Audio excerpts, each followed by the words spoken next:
الوكيل حسبنا الله ونعم الوكيل نعم المولى ونعم النشير ولا حول ولا قوة إلا بالله العلي العظيم. Surah Al-Ikhlas 3 kali.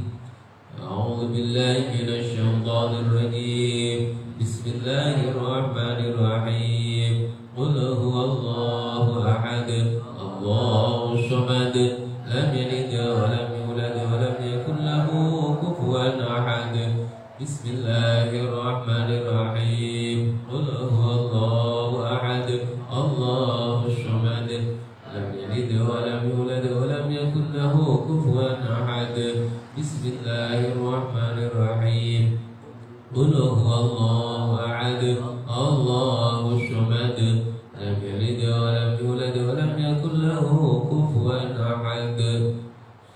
الله أكبر الله أكبر الله أكبر يا ربنا وإلهنا وسيدنا أنت مولانا فانصرنا على القوم الكافرين.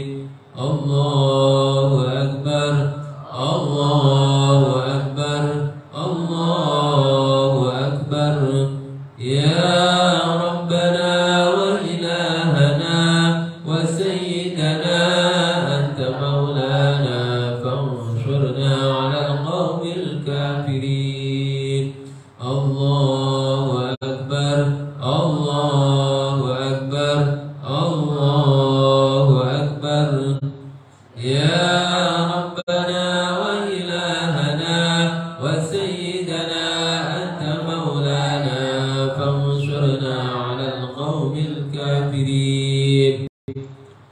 حصنتكم بالحي القيوم الذي لا يموت أبدا ودفعت عنكم السوء بألف ألف لا حول ولا قوة إلا بالله العلي العظيم.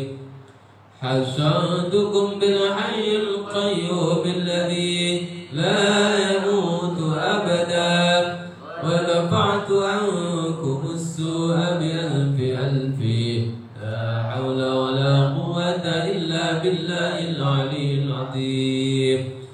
حصنتكم بالحي القيوم الذي لا يموت أبدا ودفعت عنكم السوء بألف ألف لا حول ولا قوة إلا بالله العلي العظيم. الحمد لله الذي أنعم علينا وهدانا على دين الإسلام. الحمد لله الذي أنعم علينا وهدانا على دين الإسلام. الحمد لله الذي أنعم علينا وهدانا على دين الإسلام. بسم الله ما شاء الله لا يسوق الخير إلا الله. بسم الله ما شاء الله لا يصرف السوء إلا الله. بسم الله ما شاء الله ما كان من نعمة فمن الله. بسم الله ما شاء الله لا حول ولا قوة إلا بالله العلي العظيم. سألتك يا غفار عفوا وتوبة وبالقهر يا قهار خذ من تحيلا. سألتك يا غفار عفوا وتوبة وبالقهر يا قهار خذ من تحيلا. سألتك يا غفار عفوا وتوبة وبالقهر يا قهار خذ من تحيلا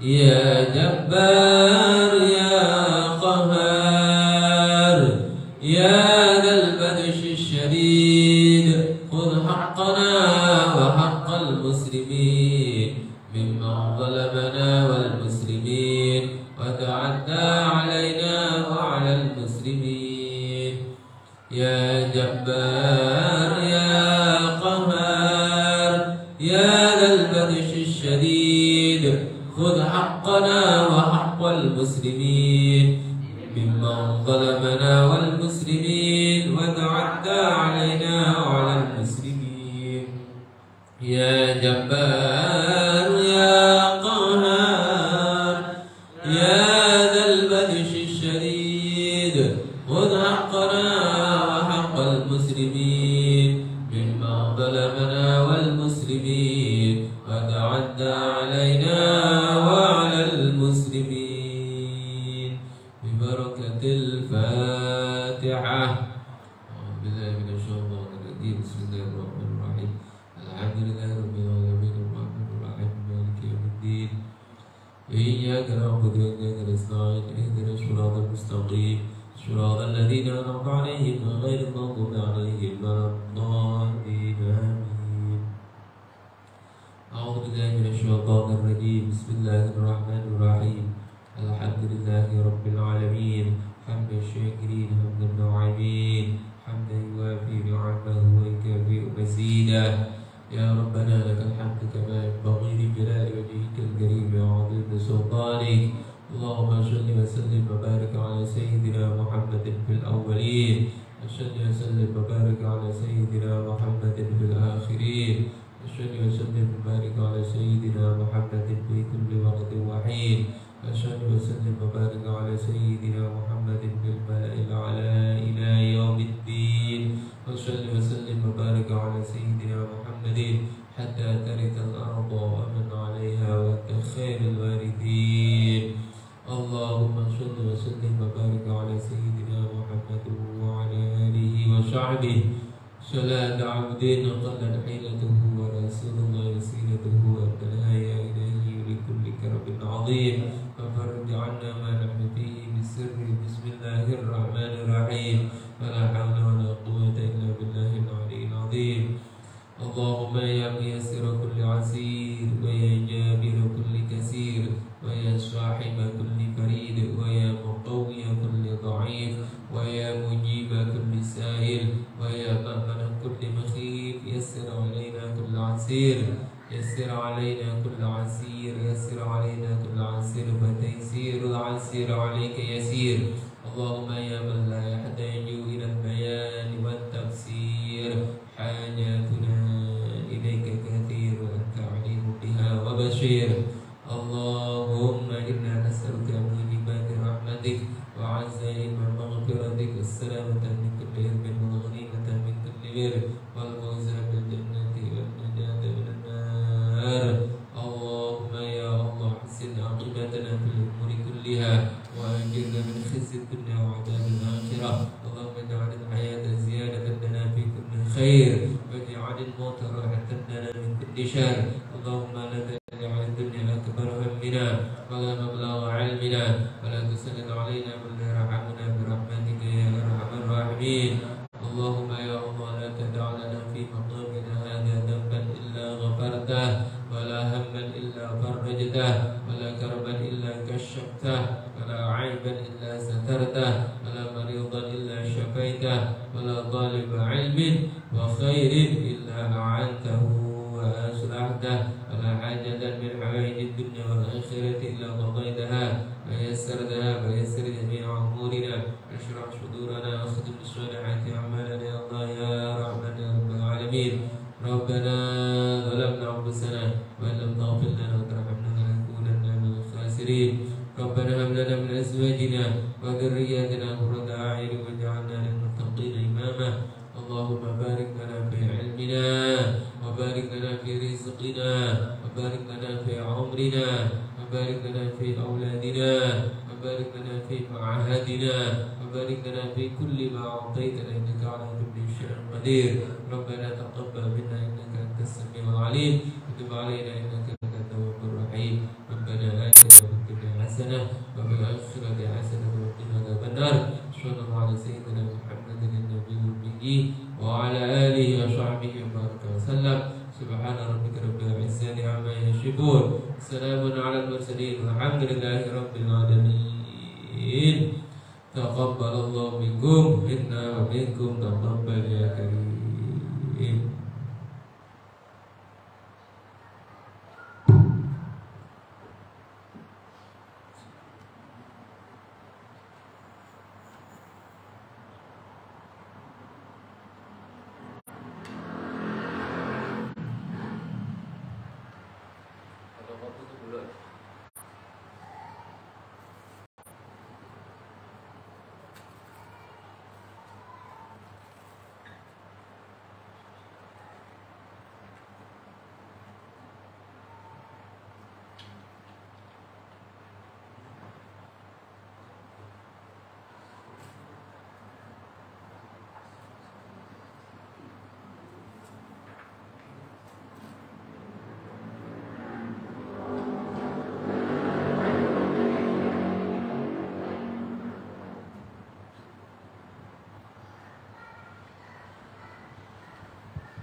Sampai wa'lam annal imana billah.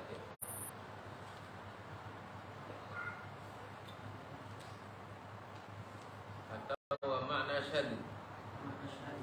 Wa ma'na syadu.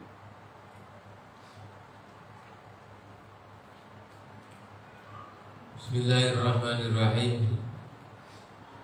Kita lanjutkan pengajian kitab kita, Kitab Irsyadul Ibad ila Sabilir Rasyad. Biniyatil irda ila ta'ala bisyafa'ati Rasulillah sallallahu alaihi wasallam ila hadratin Nabi Muhammad sallallahu alaihi wasallam wa alihi wa sahbihi ajma'in min dzurriyyatihi. Wa jami'il musannifin al-muflisin khususan al-musannif hadzal kitab Asy-Syaikh Sayyiduddin Ahmad bin Muhammad Al-Ghazali Al-Mulibari wa jami'i masyayikhina wa asatidzina muallimina wa ulamaina. Syawirina ila umul Fatihah. A'udzu billahi minasyaitonir rajim. Bismillahirrahmanirrahim. Alhamdulillahi rabbil alamin. Arrahmanir rahim. Maliki yaumiddin. Iyyaka na'budu wa iyyaka nasta'in. Ihdinas siratal mustaqim. Shiratal ladzina an'amta 'alaihim ghairil maghdubi 'alaihim waladdallin. Amin. Bismillahirrahmanirrahim. Alhamdulillahirabbil alamin wassalatu wassalamu ala asyrafil anbiya'i wal mursalin sayyidina Muhammadin wa ala alihi wa sahbihi ajma'in. Qala al-mu'allif rahimahullah ta'ala Allahumma anfa'na bihi wa bi 'ulumihi fid dharain amin ya rabbal alamin. Alhamdulillah masih ada yang mau ngaji. Meskipun nanti malam tahun baru. Ini saya memaklumi apalagi ini waktunya libur di sini.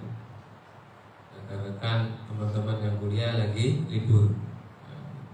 Ada yang balik ke dusun, ya. Yang balik ke jalur. Ya. Tapi yang kemarin makanya saya tanya, ada nggak yang ngaji? Kalau ada saya ngaji. Oh, rupanya masih ada.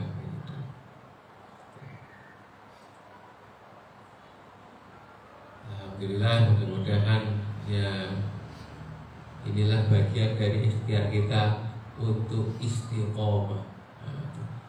Nah, yang terpenting itu kan sesuatu itu istiqomah.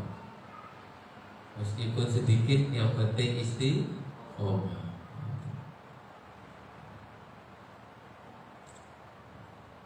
Jaga istiqomah itu memang sulit. Di tengah-tengah libur, ini sudah punya rencana nanti malam mau kumpul tahun baruan gitu. tahu-tahu disuruh ngaji. Nanti ya nggak apa-apa ya kan? Usaha, namanya istiqomah itu memang butuh perjuangan. Nah itulah keistimewaan ulama. Jadi ulama itu yang istimewa sekali itu apa? Istiqomah. Sehingga Allah memberikan karomah-karomah. Wali-wali Allah itu kenapa kok dapat karomah, dapat kemuliaan? Bisa ini, bisa itu. Karena apa? Karena mereka adalah orang yang benar-benar istiqomah, menjaga istiqomah. Itu.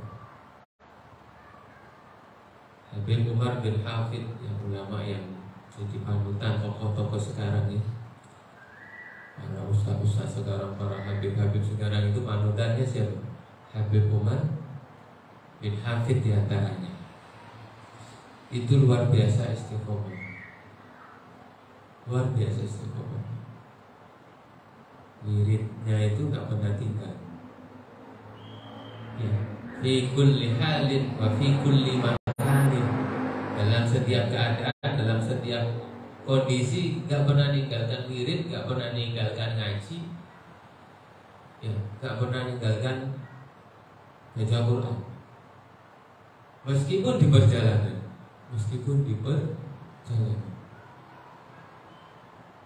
bahkan ketika dia waktunya ngaji, di perjalanan dia ngaji. Meskipun ngajinya itu dengan santri-santri yang ikut dalam perjalanan.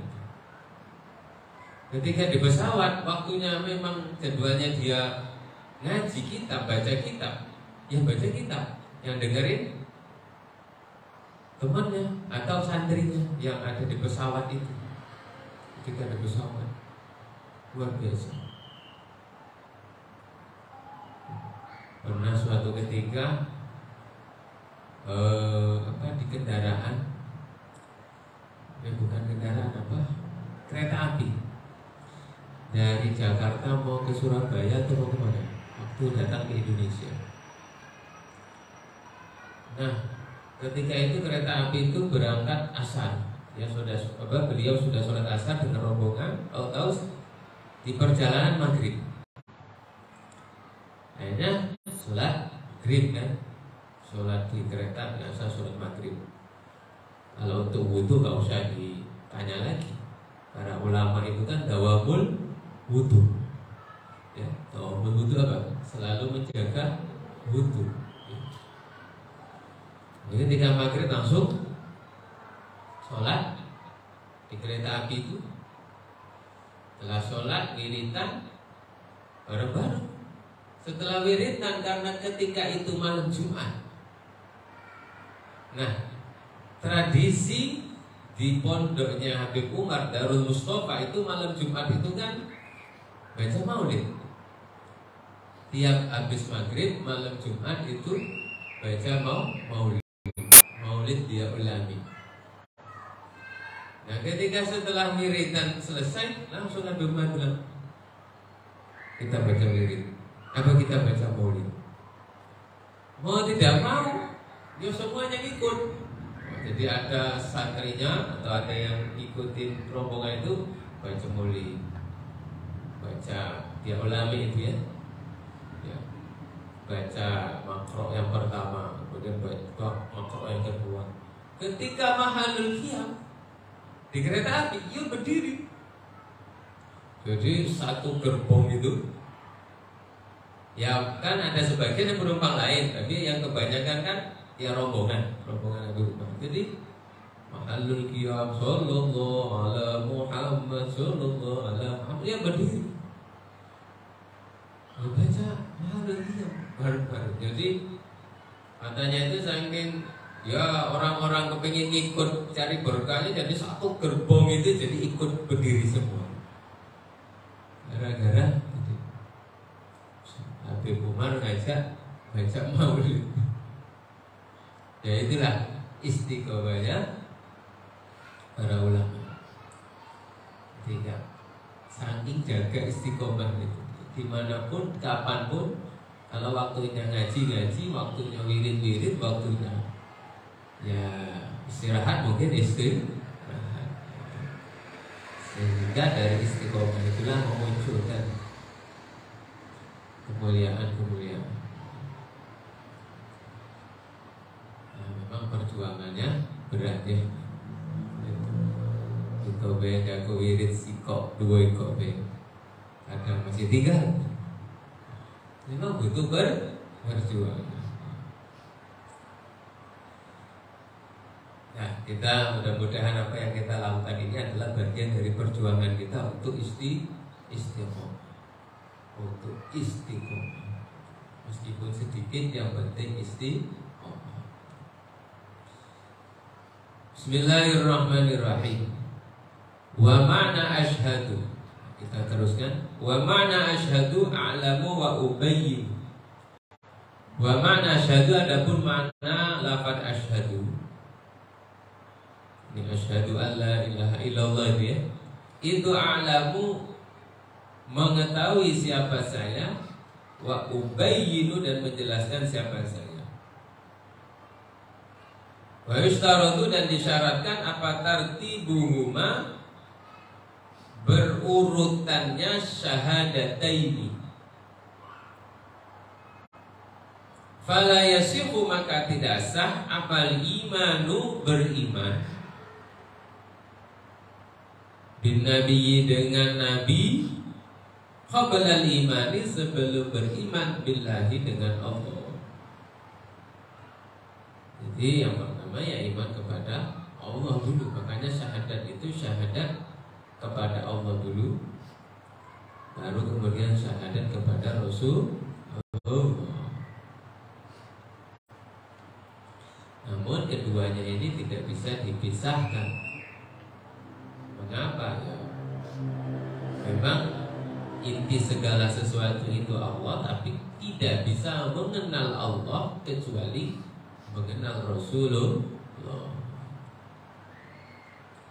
Begitu juga tidak bisa mengenal Rasulullah dengan benar kecuali kita mengetahui riwayat-riwayat sahabat, riwayat dari sahabat, riwayat dari ulama.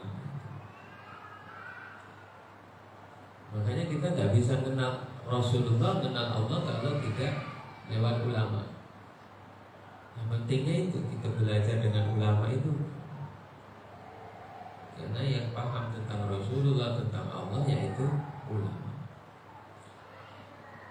Lal mualatu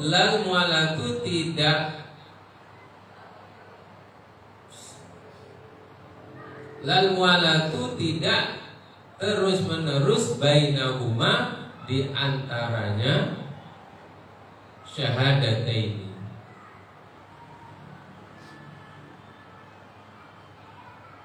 Maksudnya tidak sah, maksudnya tidak harus ya, tidak harus terus menerus di antara syahadatain.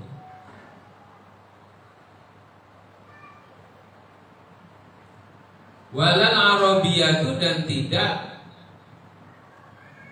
bahasa Arab, wa in ahsana, walaupun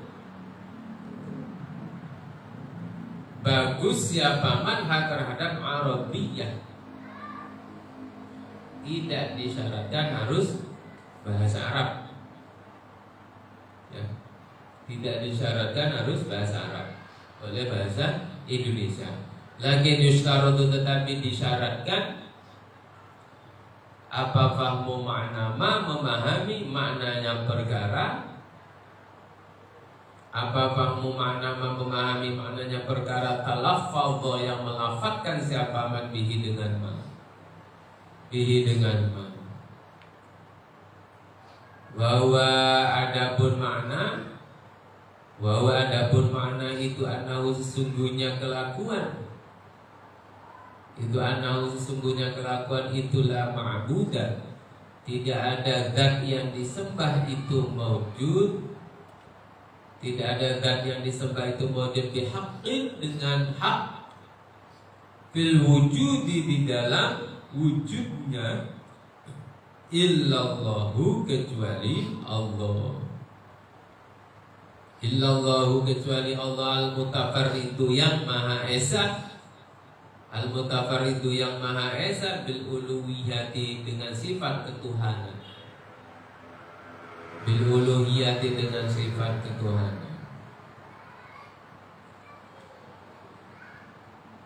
Jadi maknanya asyhadu an la ilaha illallah itu la ma'buda bihaqqin fil wujudi illallah. Tidak ada yang wajib disembah atau yang boleh disembah dengan hak, dengan benar kecuali Allah. Jadi zat satu-satunya yang boleh disembah itu hanya Allah.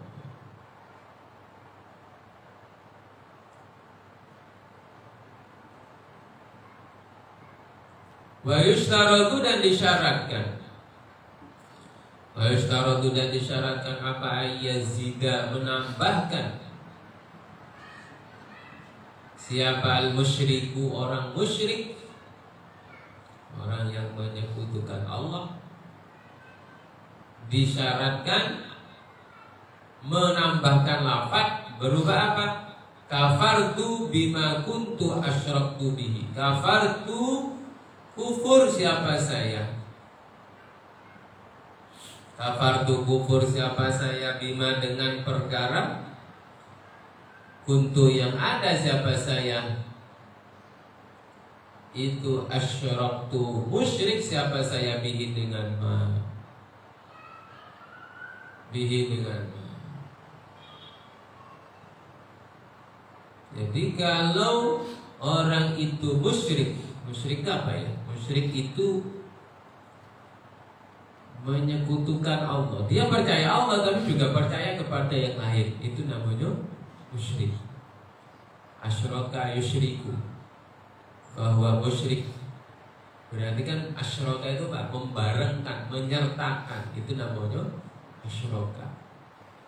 Nah, ketika dia menuhankan Allah, dia juga menuhankan yang lainnya. Itu namanya musyrik. Nah, bagi orang yang musyrik, ketika dia syahadat masuk Islam, maka dia harus berikrar kafartu bima kuntu asyraktu bihi. Aku kafir, aku tidak percaya lagi, maksudnya dengan sesuatu yang dulu aku percayai. Misalnya dulu dia menuhankan api misalnya. Ketika dia masuk Islam, maka dia harus menyatakan kalau tidak percaya lagi kepada api, tidak percaya lagi kepada makhluk-makhluk yang lain sebagai Tuhan. Jadi benar-benar harus mengesahkan Allah sebagai Tuhan.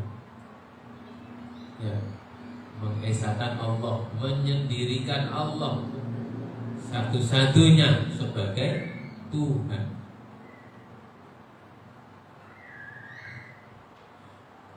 Tapi kita kadang dalam dalam perilaku kita, dalam sifat kita, kadang juga masih ada syirik dikit-dikit. Nah, ini makanya banyak-banyak istighfar. Banyak-banyak istighfar. Syirik dikit-dikit juga kadang kita menganggap ada kekuatan selain Allah.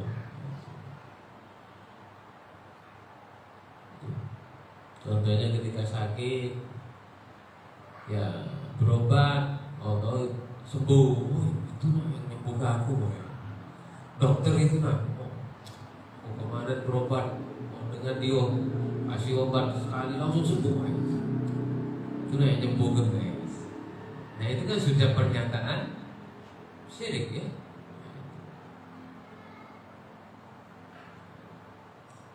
Yang benar gimana yang benar? Yang benar ya perantara, namanya obat, dokter itu hanya perantara, bukan yang menyembuhkan. Tetapi yang menyembuhkan hanyalah Allah.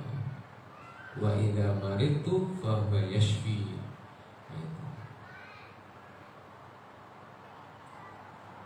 Kadang nggak sengaja seperti itu.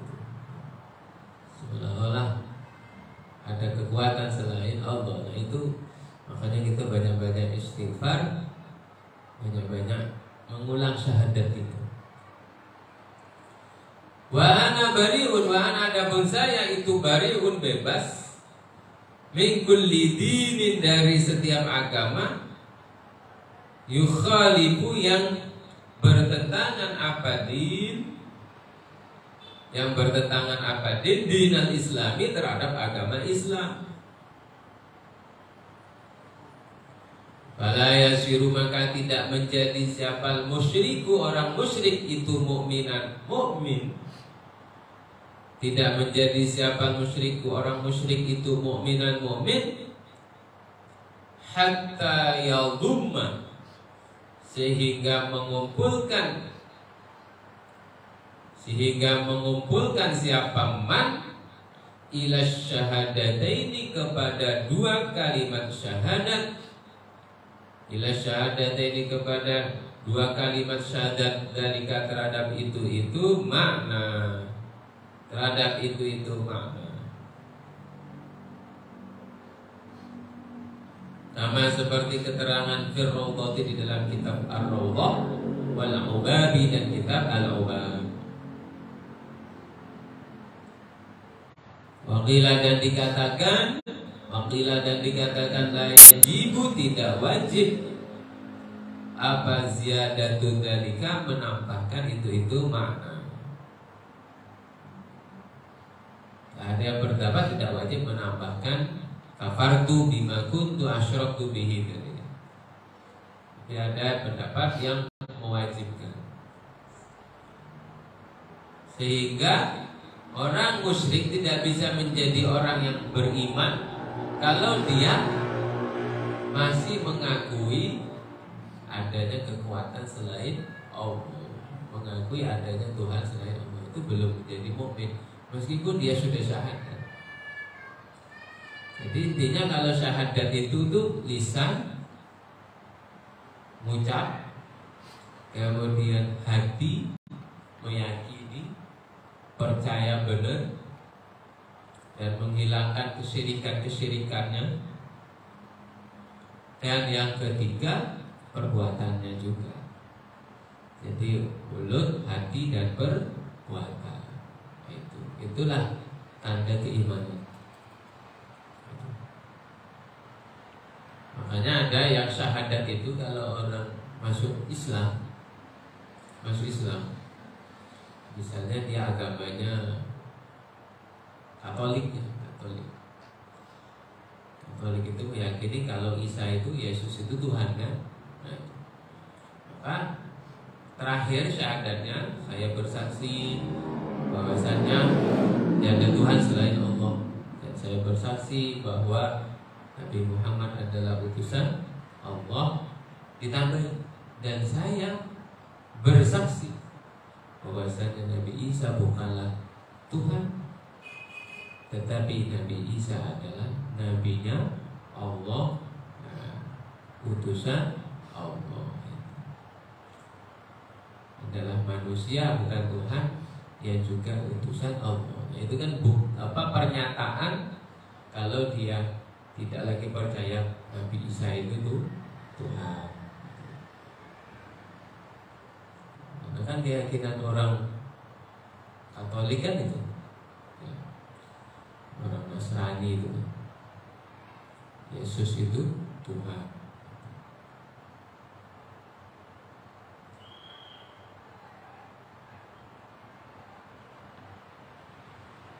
Wa'alam dan ketahuilah.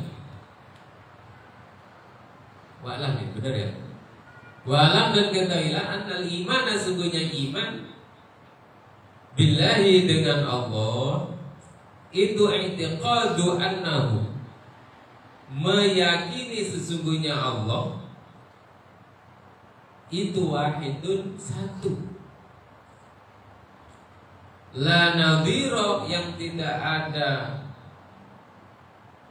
sebanding, yang tidak ada sebanding itu mawjud lahu bagi Allah,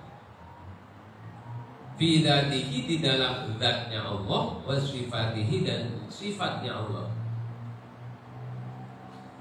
Wala syarika, dan tidak ada sekutu itu wujud lahu bagi Allah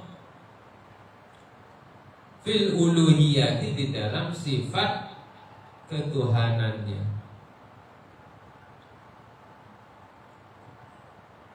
Wa hiya adapun uluhiyah, wa hiya adapun uluhiyah itu istihqaqul ibadati, berhak disembah.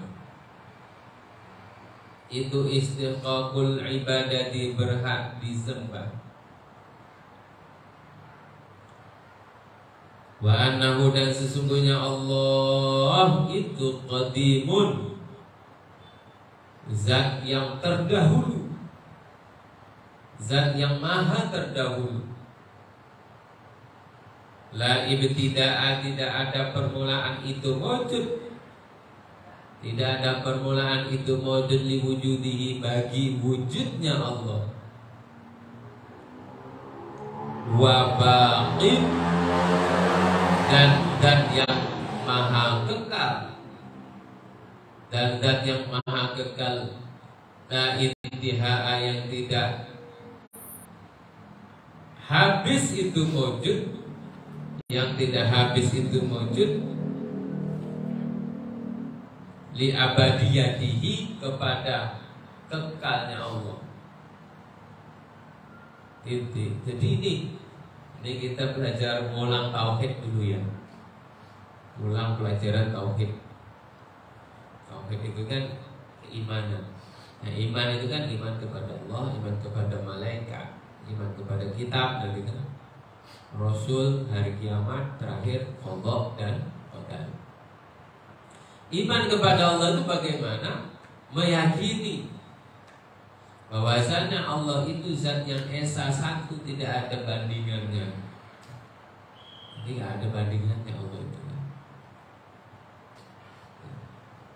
Jauh sekali bandingannya, tidak ada. Apalagi dengan manusia biasa, tidak ada bandingannya. Jadi jangan berkhayal ada sesuatu yang menyamai Allah itu. Tidak ada sama sekali.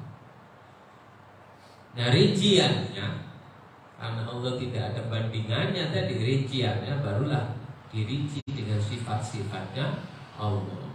Jadi tidak ada bandingan di dalam zatnya, tidak ada bandingan di dalam sifatnya, tidak ada bandingan di dalam perbuatannya. Allah wujud, kita wujud, tapi beda wujudnya Allah dengan wujudnya manusia. Makanya itu tidak ada banding. Kita hidup, Allah hidup, tapi beda hidupnya. Hidupnya kita dengan Allah. Bedanya apa? Kalau hidupnya Allah lah, bila kaifin, ya, dengan tidak ada cara apapun, bila wasitotin, dengan tanpa perantara apapun, hidupnya Allah.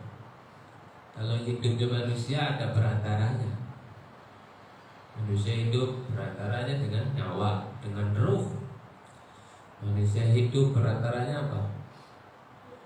Ya banyak hal yang membuat manusia bisa hidup gitu kan. Udara, oksigen. Tidak ada oksigen mati. Iya kan? Nah itu. Perantaranya hidup manusia apa? Air. Tidak ada air, mati manusia ini. Ya. Kalau kadar air dalam tubuh manusia ini habis, mati. Makanya pentingnya kita disuruh minum baju putih itu kan, minum air kan. Jadi banyak sekali hal-hal yang ya mempengaruhi hidupnya manusia. Tetapi Allah tidak ada yang mempengaruhi kehidupannya Allah, dan Allah tidak butuh apapun. Jadi intinya Allah tidak ada yang menyamai, yang menandingi, yang membandinginya, tidak ada. Kemudian Allah qadim itu la ibtida'alah. Jadi tidak ada permulaan. Kalau dalam pembahasan kitab lain la awwalalah, tidak ada awalnya, itu namanya qadim. Jadi Allah itu kapan adanya? Ya tidak tahu. nggak ada awalnya. Sedangkan semua makhluk selain Allah ada awalnya. Sekalipun malaikat pun ada awalnya. Awal itu apa? Awal sesuatu itu apa?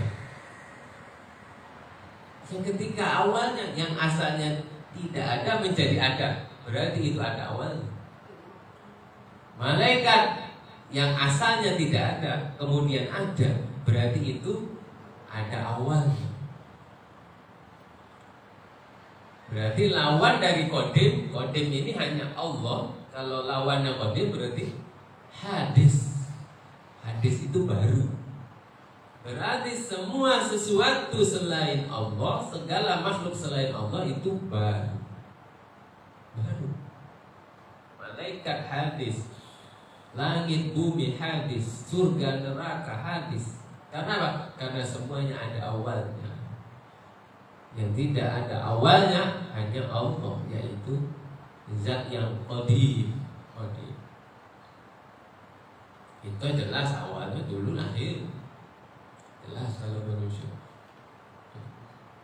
Langit bumi pun qadim. Apa? Maaf, hadis.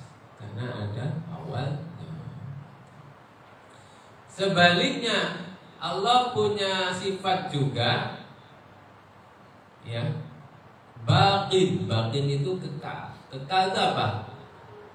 Tidak ada habisnya atau tidak ada akhirnya. La akhiralah. Tidak ada akhirnya. Allah kapan nanti, sampai kapan? Tidak tahu. Karena Allah tidak ada akhir. Kalau manusia ada, yaitu mati nanti. Manusia yang sekarang ini ya. Kalau yang kakek di akhirat lain lagi. Karena ketika di akhirat kita dalam fisik yang berbeda. Meskipun ruhnya sama tapi fisik berbeda. Langit bumi bakal habis nanti, bakal ada akhirnya, finishnya. Nah itulah makna dari qadim dan baqin.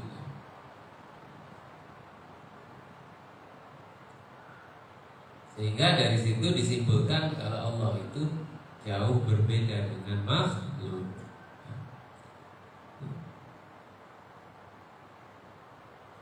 Kalau diperinci lagi kan sifat-sifat Allah itu banyak, ada yang 20 itu. Ada yang mengkritisi, kenapa Allah dibatasi 20? Kan sifatnya banyak. Berarti Allah terbatas dengan 20 itu. Ada yang bertanya. Kalau kita kan belajar sifat 20 kan, sifat wajib 20. Wujud, idam, baqo, mukhalafatul lil hawadisi, dan seterusnya itu. Ada yang mengkritisi, kenapa harus 20? Padahal Allah itu maha segalanya. Sifat kan banyak. Berarti kalau Allah hanya 20 sifat, berarti Allah terbatas sekali. Nah itu harusnya kok banyak. Maka dijawab oleh ulama, 20 ini sudah mencakup semuanya. Dari 20 inilah kemudian diperinci akan muncul banyak-banyak sifat-sifat yang lain. Jadi 20 ini intinya. Sifat wajib Allah intinya. Karena tradisi kita, tauhid kita kan sifat 20 itu.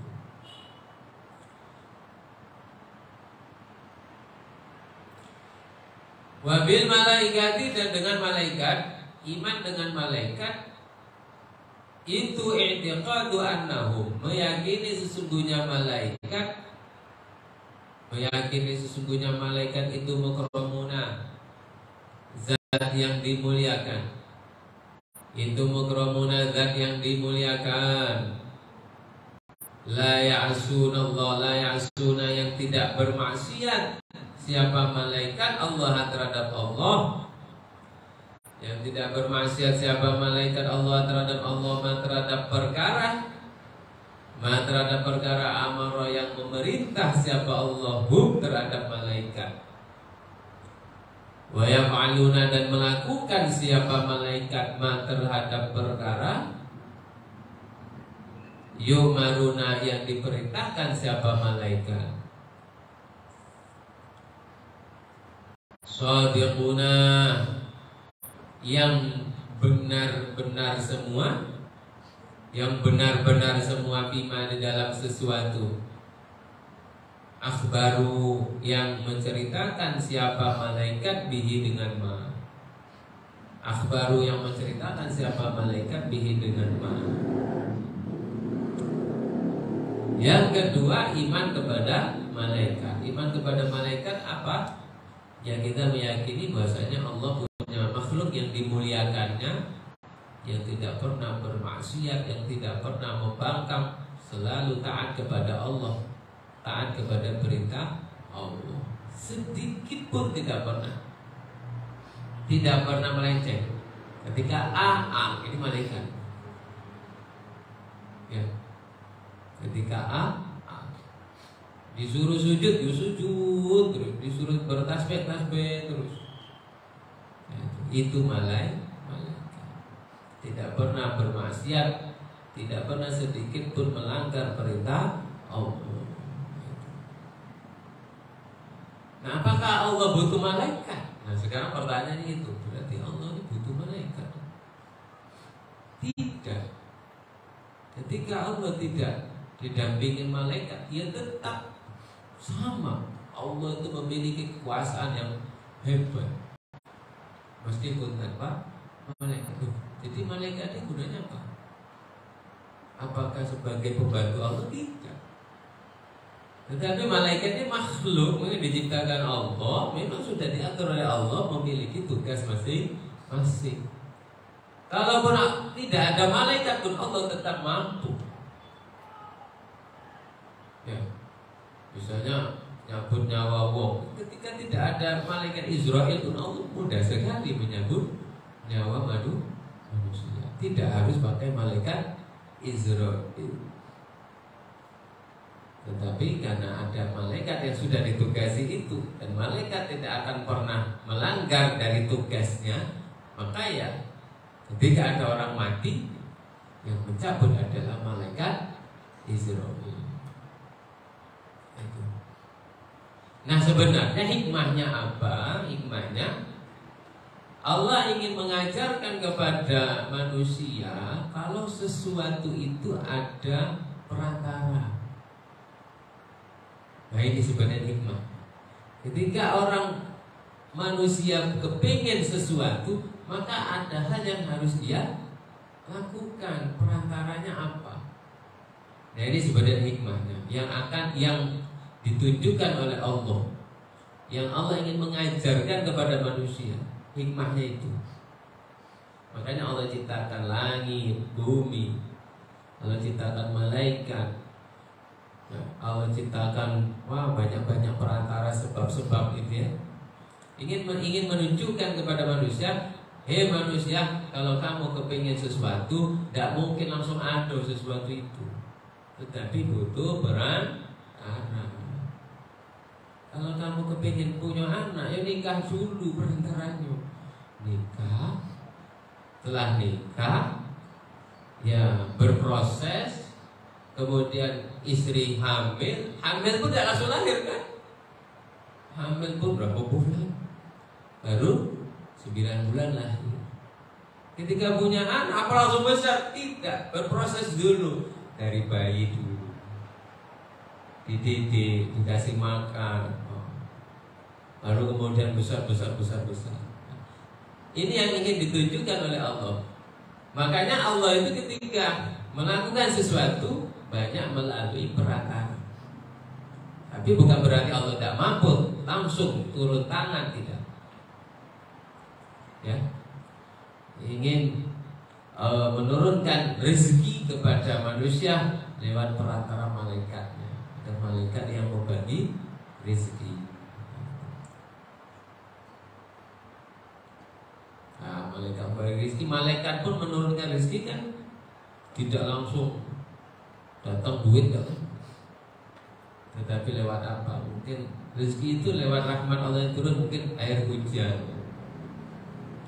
Air hujan itu kan bukan berupa uang, tapi itu rezeki yang luar biasa. Ketika hujan menyirami kebunnya subur.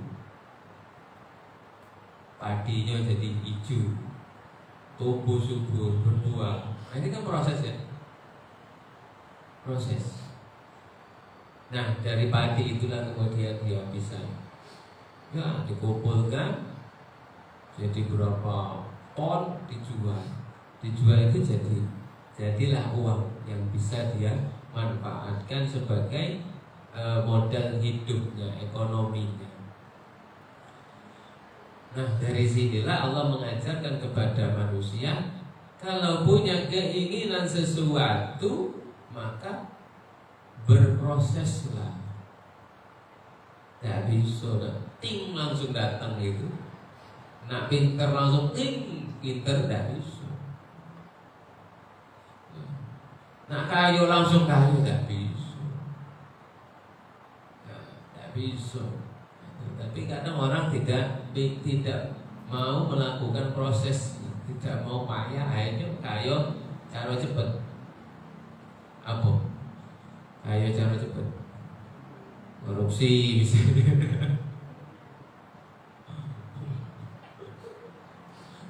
Ayo cara cepat. Hidup lilin kan apa itu? Jago lilin ya. Nah, itu berarti dia tidak memahami sunnatullah yang ada di bumi ini, yang Allah ajarkan kepada manusia. Semuanya itu ada jalan yang masih.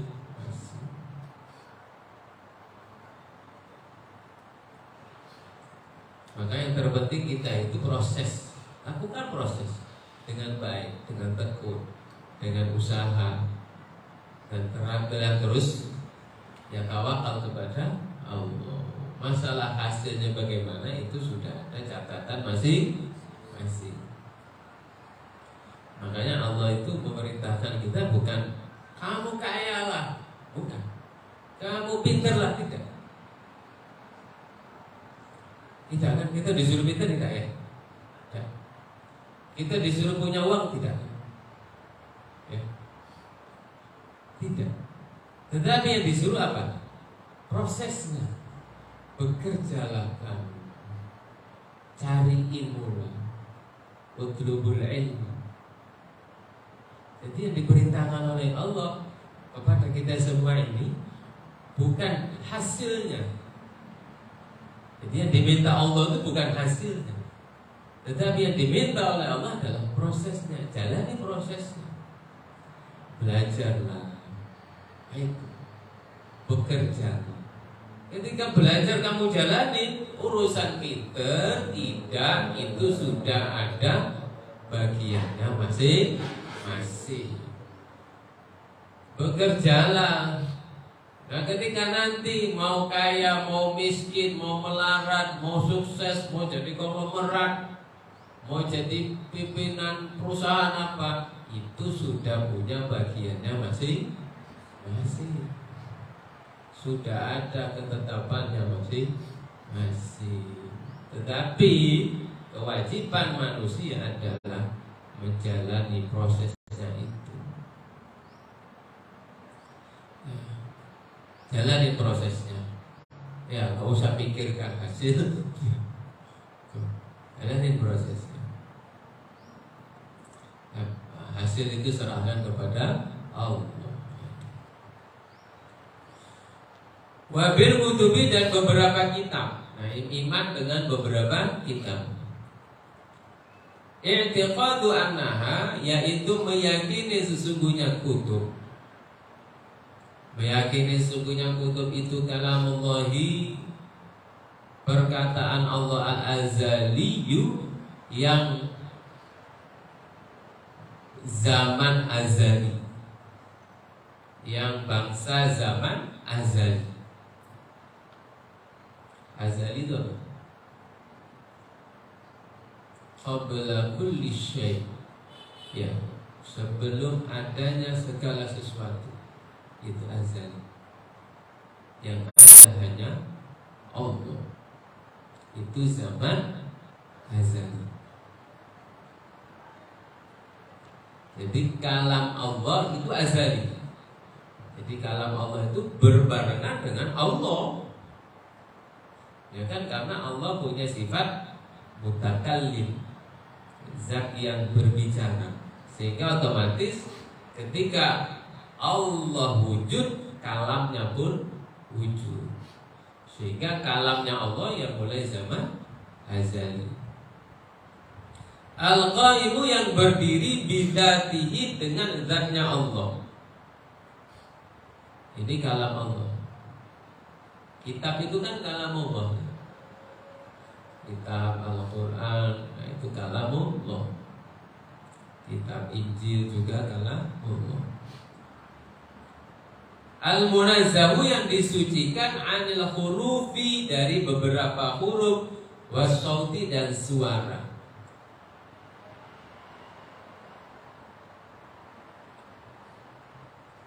Wa anna kullama, dan sesungguhnya setiap perkara, wa anna kullama, dan sesungguhnya setiap perkara tadammanat yang mengandung apa kutub, yang mengandung apa kutub terhadap ma, itu hakun benar. Itu hakun benar. Wa anna Allah Ta'ala, dan sesungguhnya Allah Ta'ala itu anzala, menurunkan siapa Allah terhadap kutub, terhadap kutub ala ba'di rusulihi, atas sebagian beberapa rasulnya Allah, atas sebagian beberapa rasulnya Allah, bi alfadin, dengan beberapa lafaz, hadithatin, yang baru, fi al-wahid, di dalam beberapa papan, au ala lisanil maliki, atau atas lisannya malaikat. Titik. Nah, ini bahasan kita. Bahasan kita ini agak rumit sedikit ya.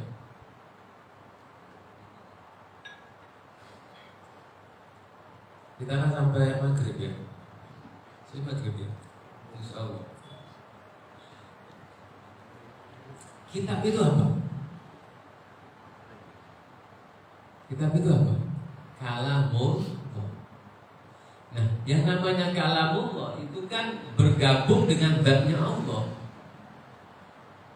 Ketika Allah wujud, maka kalamnya pun wujud. Ya, ibarat seperti kita lah. Kalau kita contohkan makhluk, kita manusia. Manusia sejak lahir sudah ngomong kan? Meskipun ngomongnya ya wakwek kan, waktu bayi kan. Berarti itu kalam kan? Nah, begitu juga kalam Allah. Ketika Allah wujud mulai zaman azali, bahkan Allah tidak ada permulaannya, maka kalamnya Allah juga tidak ada permulaannya. Makanya dikatakan kalamun qadimul la yumallu sama'u. Kalamun qadim, kalam qadim, yaitu kitab Al-Qur'an. Ya, bukan hanya Al-Qur'an, sebenarnya kitab-kitab yang lain pun juga kalamun.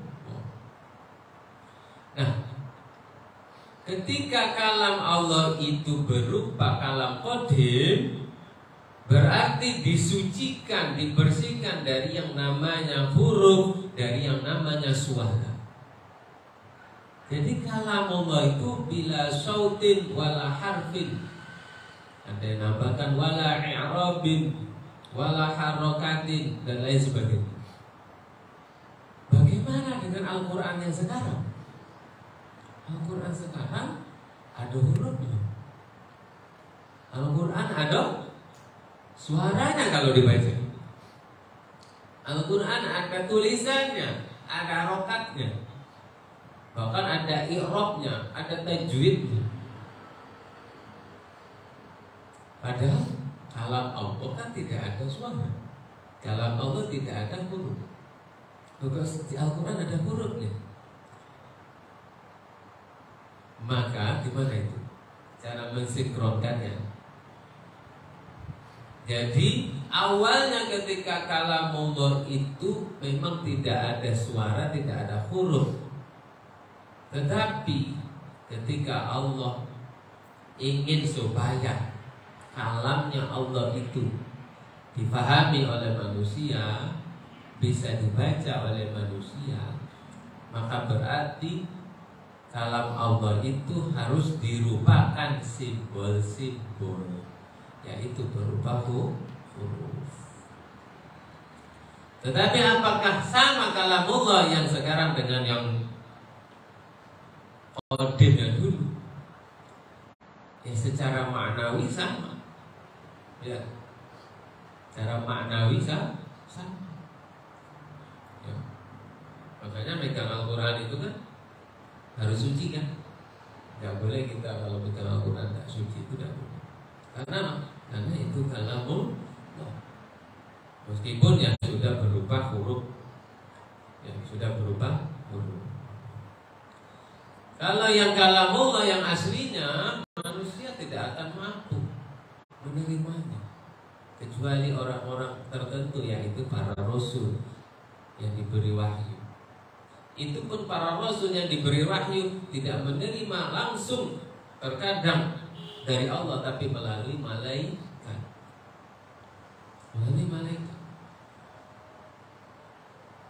Jadi Allah nurunkan Al-Quran kan melalui malaikat Jibril. Baru dari Jibril disampaikan kepada Nabi Muhammad.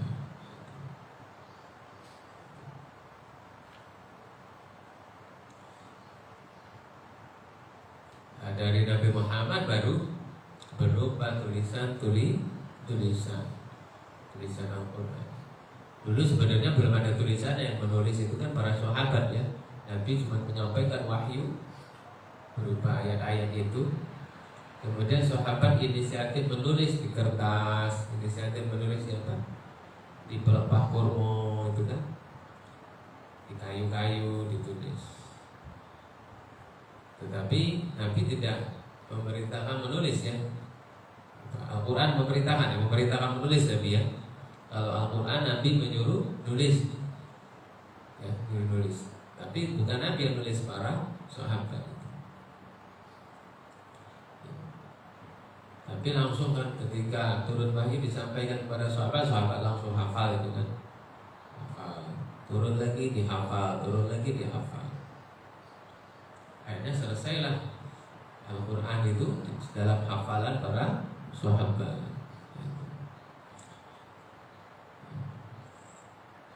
Nah, ketika masa Khalifah Abu Bakar, banyak sahabat yang meninggal dunia. Akhirnya sahabat Abu Bakar khawatir Al-Quran ini kalau tidak dikumpulkan bakal hilang. Ya sebenarnya nggak khawatir hilang, tapi khawatirnya akan terjadi perbedaan bacaan. Akhirnya diinisiatifkan oleh sahabat Abu Bakar untuk menulis dalam satu mushaf. Ya tulislah hafalan sahabat dicocokkan dengan catatan yang di kertas, catatan yang di pelepah kurma, cocokkan. Jadi hafalan itu dicocokkan dengan tulisannya. Lalu kemudian ditulis dalam satu mushaf itu. Dilanjutkan masa Umar bin Khattab, jadilah satu mushaf. Baru kemudian diperbanyak mushaf itu pada masa Utsman. Makanya yang terkenal adalah mushaf Utsman pada masa Sayyidina Utsman.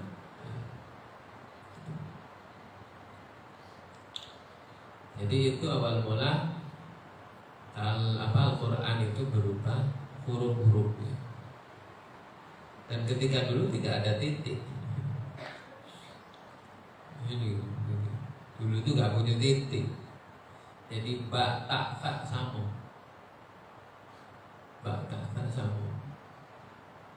Baru kemudian inisiatif pada masa Khalifah Sayyidina Ali bin Abi Thalib menyuruh seorang sahabat tabi'in itu ketika itu sahabat ya. Kalau dia tidak bertemu Nabi berarti tabi'in ya. Untuk membuat titik. Jadi ditulislah dengan titik.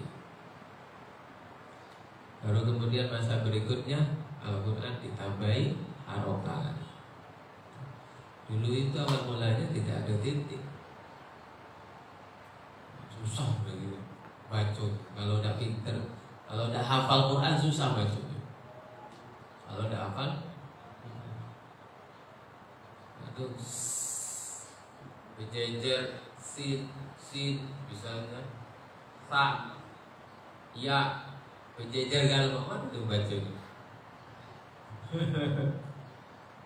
Kalau tidak hafal pun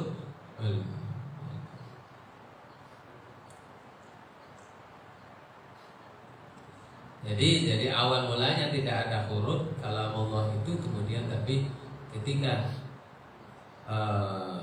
tujuannya agar bisa dibaca, dipahami oleh manusia, maka Allah menjadikan kalam Allah itu, Al-Quran itu ada hurufnya. Ibarat kita sebelum kita ngomong ada suara ini kan dalam hati dulu kita merasakan. Yang ada dalam pikiran kita itu kan tidak ada suara sebenarnya, tidak ada hurufnya dalam pikiran kita.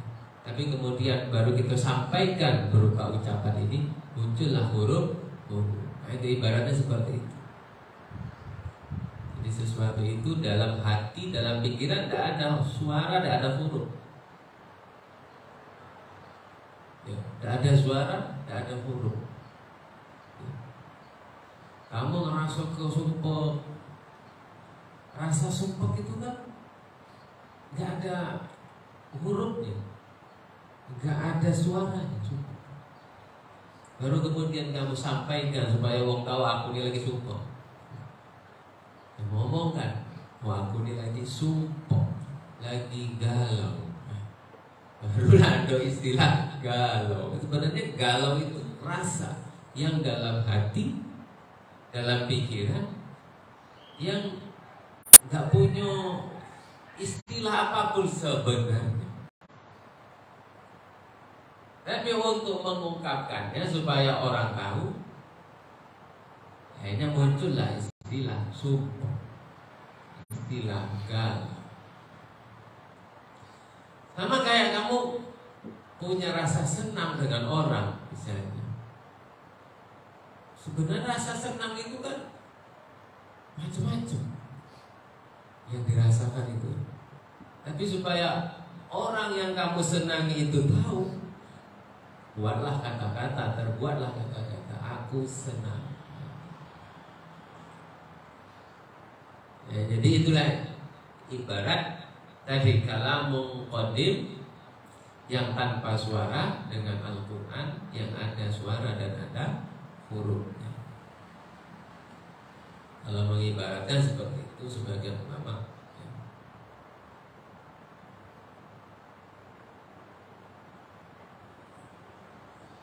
Makanya seperti Imam Ahmad bin Hanbal itu pernah dihukumkan oleh orang Mu'tazilah. Ketika orang Mu'tazilah mengatakan Al-Quran itu makhluk, jadi Imam Ahmad bin Hanbal mengatakan Al-Quran itu bukan makhluk.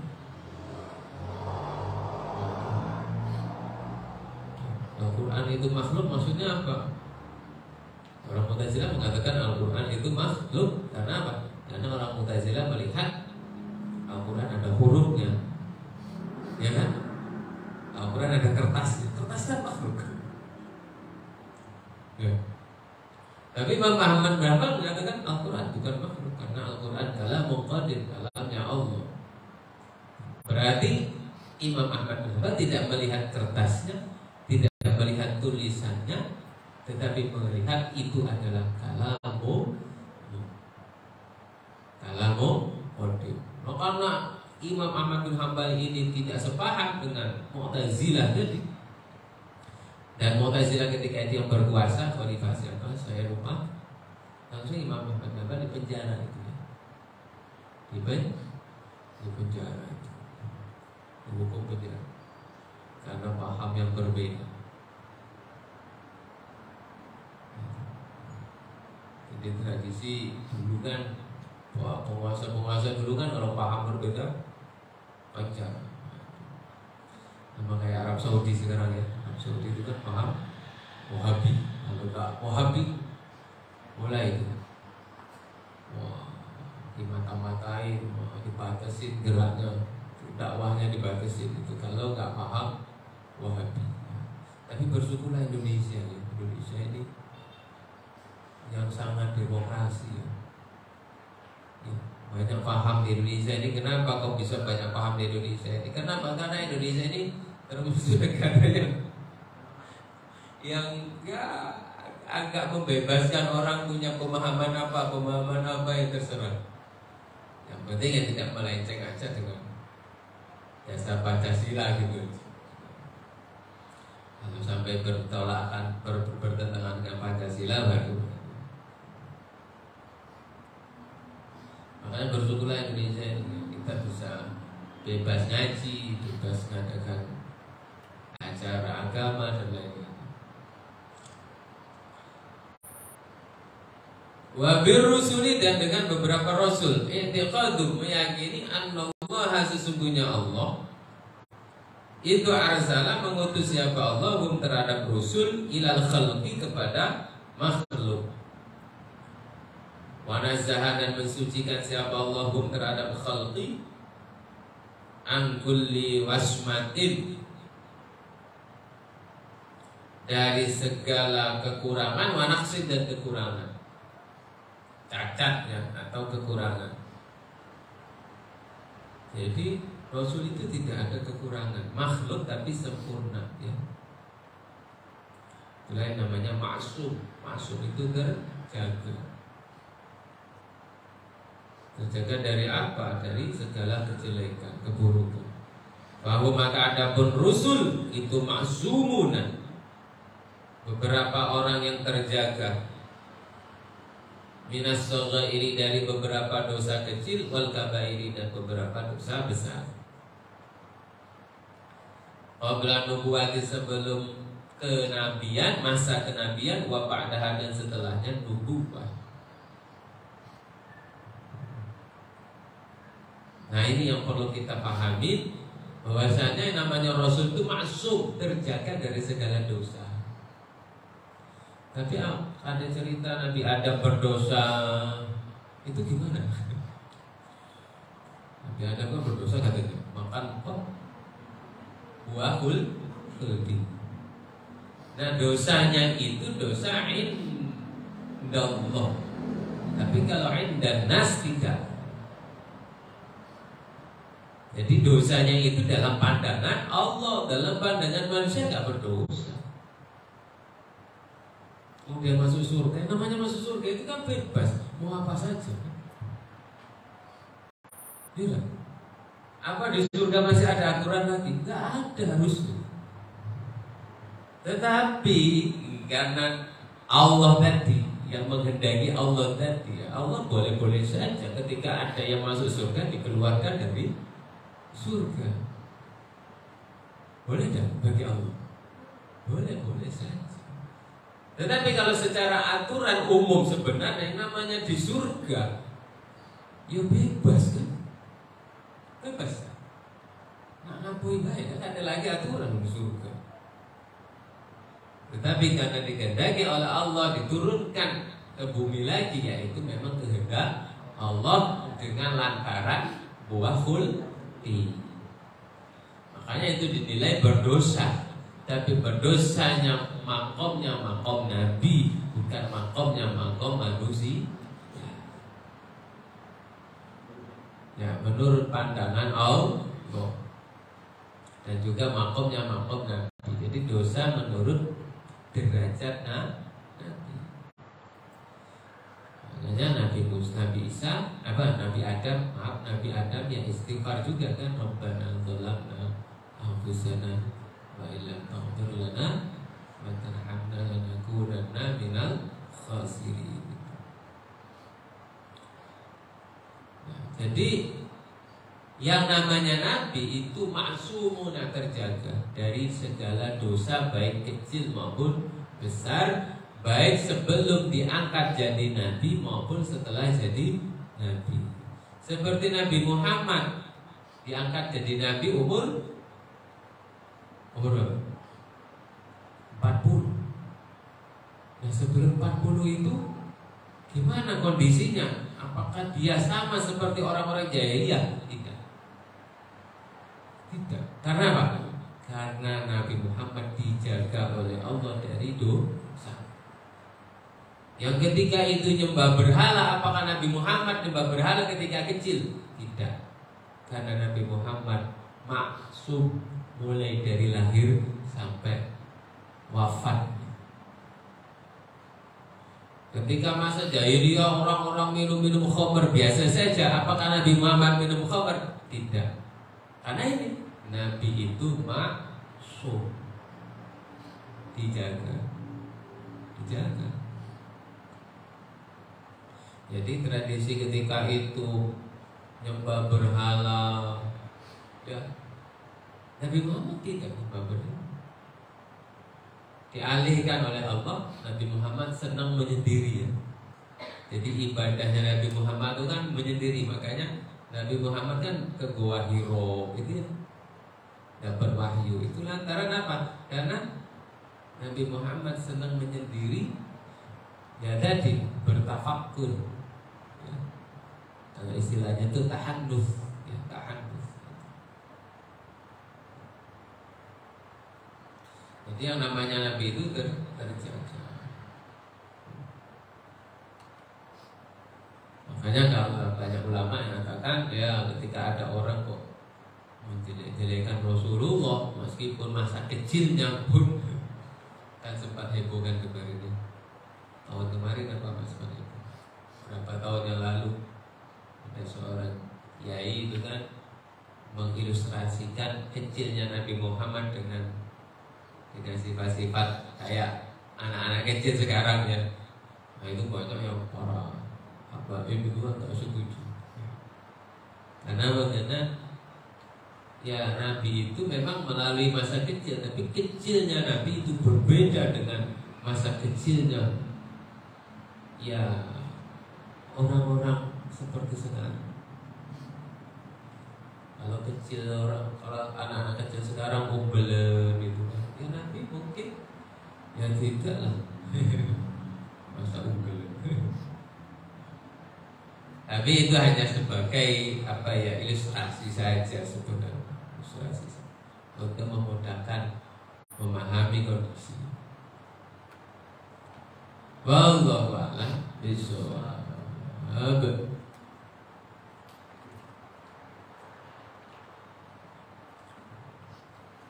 Ada yang ditanyakan? Kalau ingin bertanya. Jadi ini tadi kan bahas masalah keimanan ya, mungkin supaya keyakinan kita, gambaran tentang Allah, tentang malaikat, tentang Rasul, tentang kitab itu benar-benar jelas. Itu jangan sampai salah paham, sampai salah paham.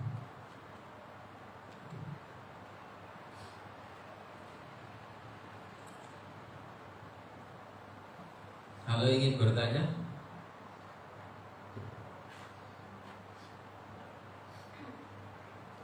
masih 10 menit ya.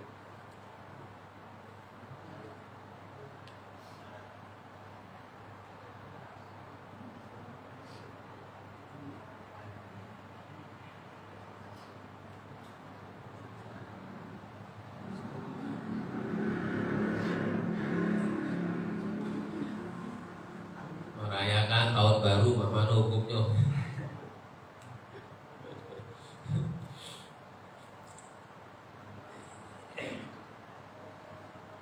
Ya kalau kita tasyabbuh bil kufar, tasyabbuh bil fusaq, itu yang haram ya. Jadi banyak tradisi-tradisi yang kita lakukan ini, apa ada unsur-unsur yang tak boleh. Sebenarnya landasannya hadisnya man tasyabbaha biqaumin fahuwa minhum. Barang siapa yang menyerupai sebuah kaum maka tergolong darinya. Nah, tradisi merayakan seperti ya bakar kembang api dan lain-lain itu tradisi siapa? Kalau itu tradisinya orang-orang Barat, orang fasik, Fasik itu apa? Fasik itu ahli-ahli maksiat itu. Kalau tradisi itu yang kita tiru, ya berarti kita bahwa minhum, termasuk dari golongan mereka. Nah ini makanya dilarang oleh ya sebagian ulama. Tapi kalau niatnya bukan untuk ya niru mereka, ya, niatnya untuk ya hiburan saja. Tapi yang niat hiburan itu ya dalam tanda petik sebenarnya ya, hiburan. Apa memang benar hiburan ataukah tidak, itu kan perlu dikoreksi lagi. Ya monggo-monggo saja. Yang penting tidak tabdir. Ada istilah lagi tabdir, apa tabdir itu? Mubazir.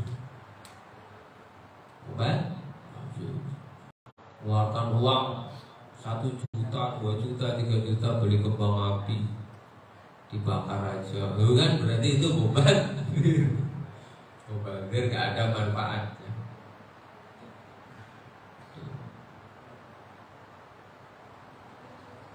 Nah tradisi kita apa yang cocok untuk kita orang muslim? Ya tradisi yang kita jalanilah, yang memang yang kita contoh adalah para guru-guru kita. Kalau kita orang pesantren ya tradisi pesantren. Contohnya apa? Kumpul-kumpul makan bareng itu tradisi pesantren gitu. Ya kan? Malam tahun baru misalnya gitu kan. Ya ikut, ya bersyukurlah dengan tambahnya tahun ya. Tapi syukur itu kan diekspresikan dengan apa? Kumpul-kumpul bakar jagung, itu makan bareng gitu kan. Kumpul-kumpul ya bikin nasi tumpeng, apa bikin nasi apa kebuli apa makan bareng, itu kan tradisi kita pesantren. Dan di situ akan ada unsur silaturahim, kumpul-kumpul, ada unsur mungkin sedekahnya, ada unsur ya doanya, kumpul-kumpul doa dulu, habis itu makan baru. Nah itu kan tradisi yang bagus. Nah hal seperti itu apa?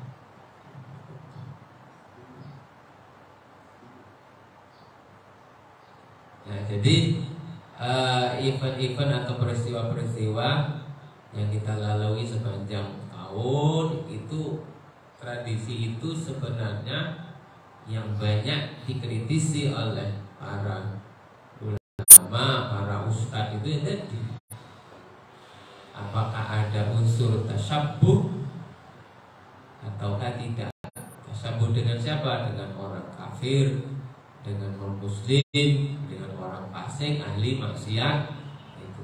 Kalau tidak ada unsur tasyabbuh menyerupai, ya nggak apa-apa. Yang penting tidak ada tadi, tidak ada mubazir.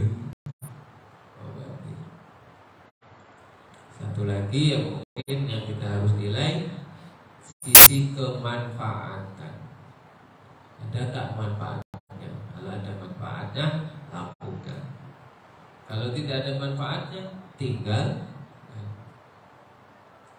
Karena Nabi berkata, "Min husni islamil mar'i tarkuhu ma la ya'nihi." Termasuk bagusnya seseorang muslim, kebaikan seseorang muslim itu ciri-cirinya apa?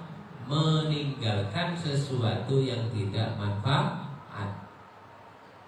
Kalau tidak ada manfaatnya, tinggalkan. Nah itu berarti ada wong muslim yang bagus. Tanda orang yang baik meninggalkan sesuatu yang tidak manfaat kepada sesuatu yang manfaat. Ya, melakukan sesuatu yang manfaat. Ya nggak apa-apa. Kalau kalian mau kumpul-kumpul nggak apa-apa. Untuk tahun baru kan. Tapi tadi lakukan yang manfaat. Lakukan yang manfaat.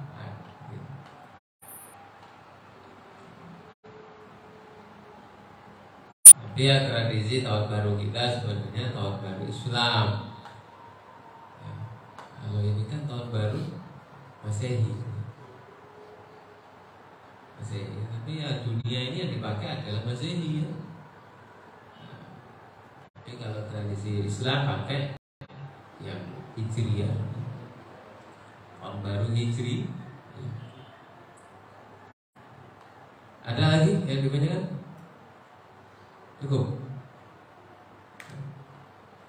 Wallahu a'lam bishawab.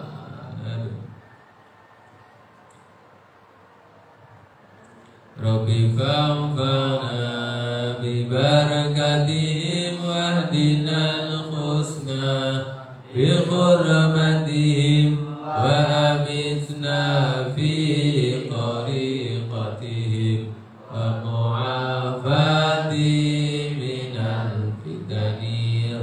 فانفعنا ببركتهم واهدنا الحسنى بحرمتهم وأمتنا في طريقتهم